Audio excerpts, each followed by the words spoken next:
World Wonder Day. I think it was that title that captured my imagination and made me think, I think this is something my students should try.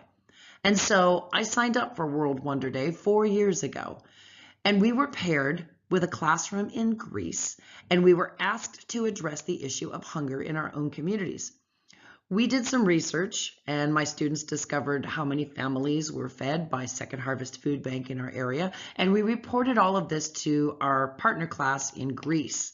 What a fascinating conversation to talk with them about the issues they faced in hunger, and what was kind of interesting is we shared a lot of the same challenges.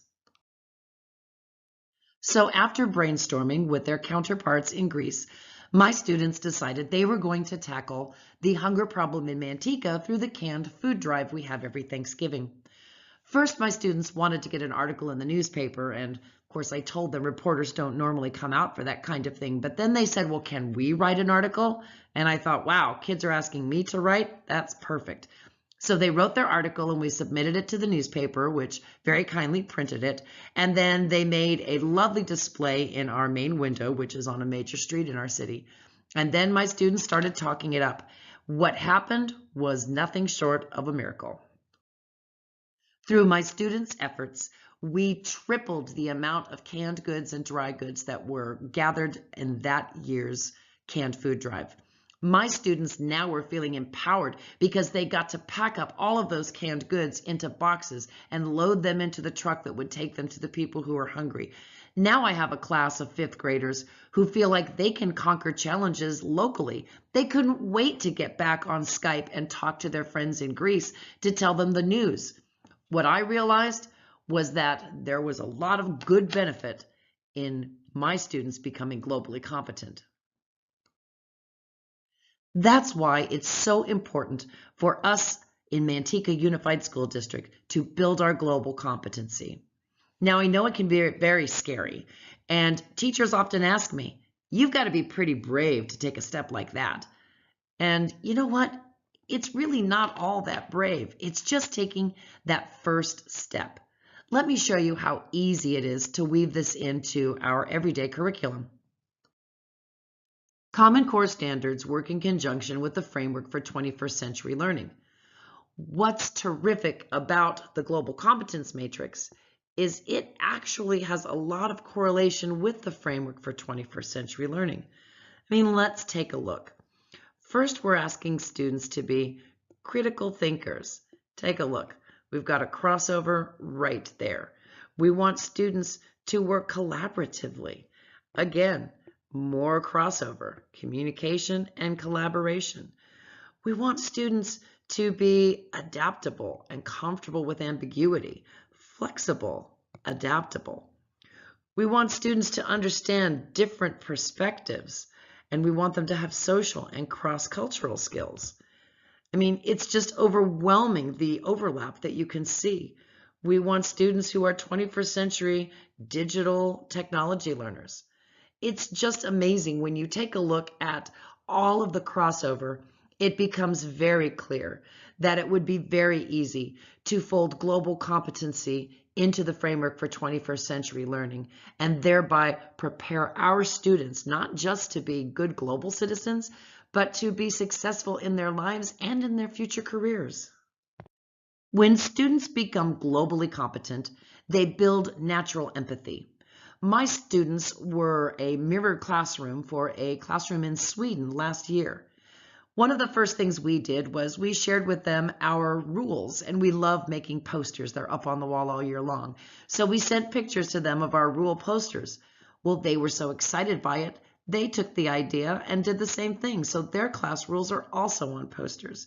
We have some shared values, which is super exciting for my students to see. Throughout the year with our mirror classroom in Sweden, we did novel studies. We did all kinds of art projects. And during the Skype-a-thon, we actually stayed up, we got up early enough and they stayed up late enough to be able to Skype live with us. How exciting to actually see the students that we were working with.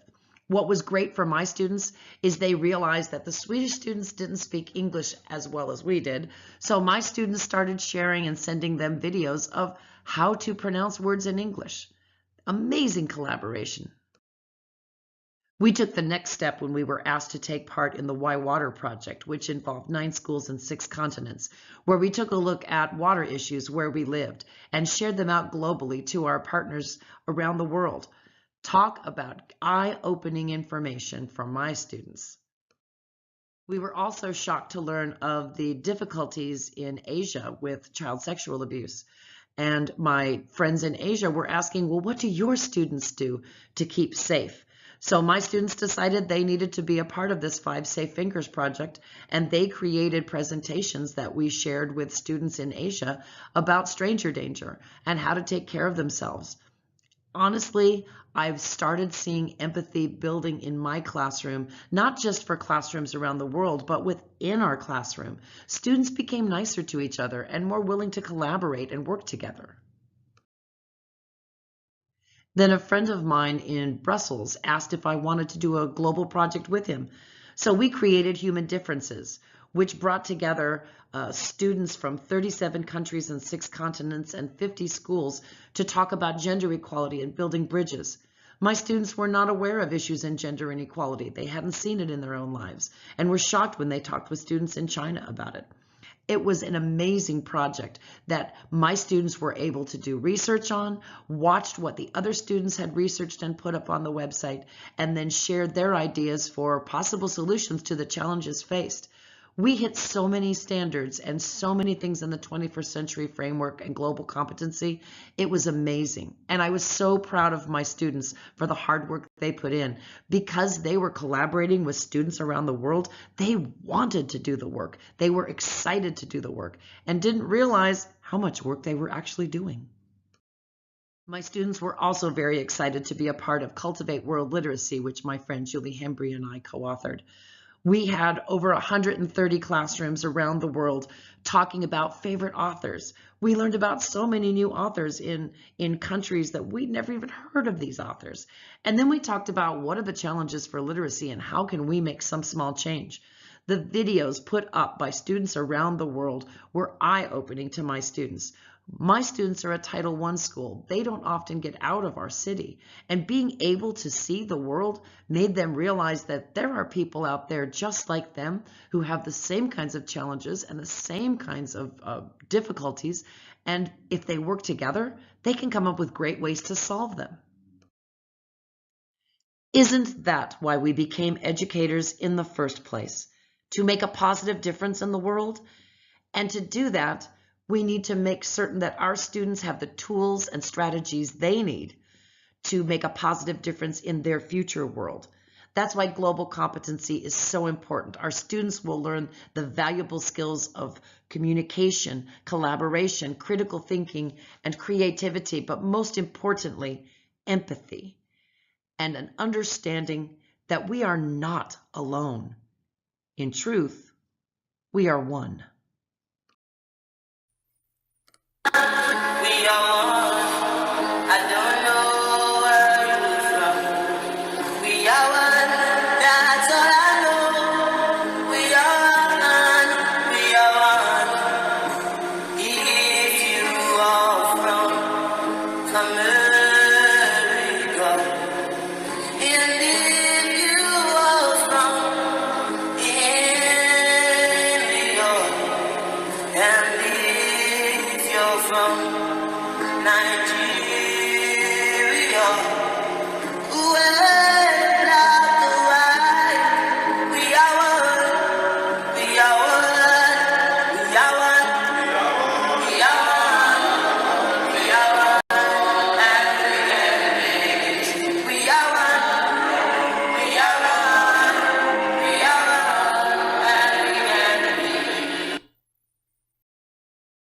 So my bottom line is, if we taught fearlessly, if our brave was big enough to take that first step, what more would our students learn? So I invite you to join me at the Manteca Unified School District EdCon on Friday, November 1st, 2019, for my session on building global competency. I will be sharing with you resources, lessons, units, and all kinds of things to make it easier for you to help your students build global competency. Are you ready to take that first step? How big is your brave?